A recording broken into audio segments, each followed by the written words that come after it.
Good morning everyone. आज हम worksheet 5 करने जा रहे हैं। जो हमारा टॉपिक है ह्यूमन बीइंग से ह्यूमन एनवायरनमेंट। बेटा, हम ह्यूमन बीइंग्स हर चीज़ को इस्तेमाल करते हैं अपने अकॉर्डिंग। लास्ट ईयर हमने रिसोर्सेज के बारे में पढ़ा था और हमने जाना था कि ह्यूमन बीइंग रिसोर्स है ना। और कोई भी चीज़ वो रिसोर्स तभी बनती है जब इंसान उसको इस्तेमाल करता है अपने फायदे के लिए, अपने लाभ के लिए। ठीक है, तो आइए बात करते हैं ह्यूमन एनवायरनमेंट की। तो अर्ली ह्यूमन बीइंग्स वो किस तरह रहते थे? अर्ली ह्यूमन बीइंग्स जो जंगलों में रहते थे तो प्रकृति के अनुसार अपना जीवन को बिताते थे बेटा। जैसे कि सर्दियों में जो पहाड़ी एरिया वाले इलाके हैं, ज़्यादा ठंडे इलाके हैं जहाँ बर्फ़बारी या बहुत ज़्यादा एक्सट्रीम कोल्ड वेदर रहता था, वहाँ से वो शिफ्ट हो जाया करते थे दूसरी जगह पर, या फिर अपने जानवरों को चराने के लिए वो लोग एक जगह से दूसरी जगह शिफ्ट होते रहते थे ताकि उनको अपने जानवरों के लिए चारा उपलब्ध हो सके। ठीक है, या फिर ये कह सकते हैं कि अब रेगिस्तान जैसे गर्म इलाकों में गर्मियों में रहना बड़ा मुश्किल है, तो वो क्या है, शिफ्ट हो जाया करते थे थोड़ा सा वेदर की तरफ, कोल्ड वेदर की तरफ। तो इसी तरह से अर्ली ह्यूमन बीइंग्स वो प्रकृति पर निर्भर था।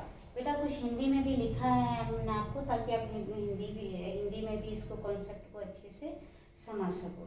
ठीक है, तो अर्ली ह्यूमन बीइंग्स बहुत स्टार्टिंग में, अगर हम बात करें आज से 15-20 हज़ार साल पहले की बात करें, तो इंसान प्रकृति के अनुसार चलता था। ठीक है, ठंडा वेदर हो गया, वो उस वेदर को नहीं से अडॉप्ट कर पा रहा है तो दूसरी जगह चला जाता था जहाँ का वो वेदर अडॉप्ट कर सके, सहन कर सके। ठीक है, लेकिन आज बहुत चेंजेस आ गए हैं। ठीक है, तो धीरे धीरे इंसान ने क्या किया, चीज़ों को नया रूप में इस्तेमाल करना शुरू किया। जैसे कि शुरुआत में बहुत पुराने 20 हज़ार साल पहले, 15 हज़ार साल पहले इंसान क्या करता था, जो प्रकृति रूप से फ्रूट पैदा होते थे या फसलें उगती थी उनको खाता था या रॉ मटेरियल खाता था। ठीक है, जानवरों का मांस, फ्लैश वगैरह खाता था। लेकिन फिर आज से 7,000 साल पहले, 10,000 साल, 9,000 साल पहले इंसान ने क्या किया, खुद उन फसलों को उगाना सीख लिया और पशुओं को पालतू बनाना सीख लिया। अब जब खुद पशु को क्यों पालतू बनाया, अपनी रक्षा करने के लिए और अपनी चीज़ों की रक्षा करने के लिए। ठीक है, और जब फसलों का उसने उत्पादन शुरू किया, क्रॉप्स उगाने शुरू किए, तो क्या हुआ, बहुत ज़्यादा मात्रा में क्रॉप्स उगा। ठीक है, तो जो ज़्यादा मात्रा में एकदम से तो इंसान सारा खाएगा नहीं, उसको वो भविष्य के लिए, आने वाले दिनों के लिए संभाल के रखेगा, है ना, या फिर कुछ जो बचा हुआ है उसको दूसरों को बेच देगा। ठीक है, तो इस तरह से क्या हुआ, व्यापार शुरू हुआ और सेटल लाइफ शुरू हुई। क्यों? क्योंकि खेती की देखभाल के लिए, क्रॉप्स की देखभाल के लिए आपको वहाँ पर स्टेबल रहना होगा। ठीक है, क्योंकि आप फसल की देखभाल कर रहे हैं, उसको हार्वेस्टिंग तक इंतज़ार कर रहे हैं, तो ये प्रोसेस कम से कम 3-4 महीने तक का होता है। ठीक है, तो आपको स्टेबिलिटी चाहिए। तो धीरे धीरे सेटल लाइफ शुरू हुई, लोगों ने गाँवों में बसना स्टार्ट कर दिया। ठीक है, गाँवों में बसना स्टार्ट कर दिया, क्रॉप्स उगाना शुरू कर दी। अब हर इंसान हर चीज़ तो नहीं उगा पाता था। ठीक है, मान लो किसी ने क्या, जैसे मैंने गेहूँ उगाया, ठीक है, और किसी ने दाल उगाया, किसी ने चावल उगाया, तो मैं सारा गेहूँ ही थोड़ी ना खाऊंगी, सिर्फ मुझे दाल भी चाहिए, चावल भी चाहिए। ठीक है, पर मेरे पास गेहूँ बहुत सारा है, तो मैं अपना एक्स्ट्रा जो सरप्लस है उसको क्या करूँगी, बेच दूँगी, किसी को दे दूँगी। ठीक है, लेकिन मुझे चावल भी चाहिए, तो मैं ऐसे इंसान के पास जाऊँगी जिसके पास चावल एक्स्ट्रा है और वो गेहूँ भी खरीदना चाहता है। तो अपनी एक्स्ट्रा गेहूँ के बदले मैं उसका एक्स्ट्रा चावल खरीद लूँगी। ठीक है, उसको कहते हैं बार्टर सिस्टम। ठीक है, क्या कहते हैं? Barter system. तो इस तरह से बार्टर सिस्टम से व्यापार स्टार्ट हुआ। इंसानों ने दूर की यात्राएं करनी शुरू की और बिजनेस स्टार्ट किया। ठीक है, और एनवायरनमेंट को अपने हिसाब से उसने बदलना शुरू किया।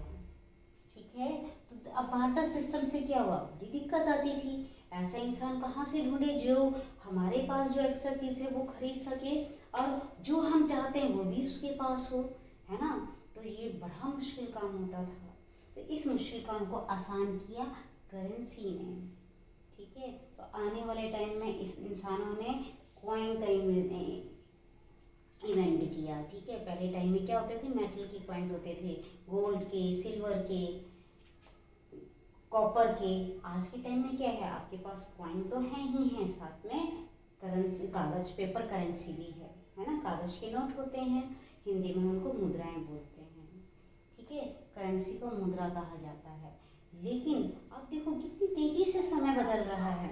आज के टाइम पे हम मोबाइल बैंकिंग करते हैं, है ना? पेटीएम करते हैं या फिर क्रेडिट कार्ड यूज़ करते हैं, डेबिट कार्ड यूज़ करते हैं। तो ये सारा क्या है? ये प्लास्टिक मनी है बेटा। ठीक है, तो इस तरह से इंसान ने एनवायरनमेंट को अपने हिसाब से ढाल लिया। अब जैसे अगर हम बात करें अभी गर्मियाँ जस्ट गई हैं, तो गर्मी में क्या करते हैं हम लोग? एसी चलाते हैं, कूलर चलाते हैं, है ना? हम कहीं शिफ्ट नहीं होते हैं उस गर्मी से बचने के लिए, है ना? उस गर्मी से बचने के लिए हमने एनवायरनमेंट को अपने हिसाब से ढाल लिया है, यानी कि प्रकृति को अपने अनुरूप कर लिया। प्रकृति पर एक तरह से हम कह सकते हैं कब्जा कर लिया है। ठीक है, अभी आप कोरोना टाइम में देख रहे हो ना कितने सारे चेंजेस आए, है ना?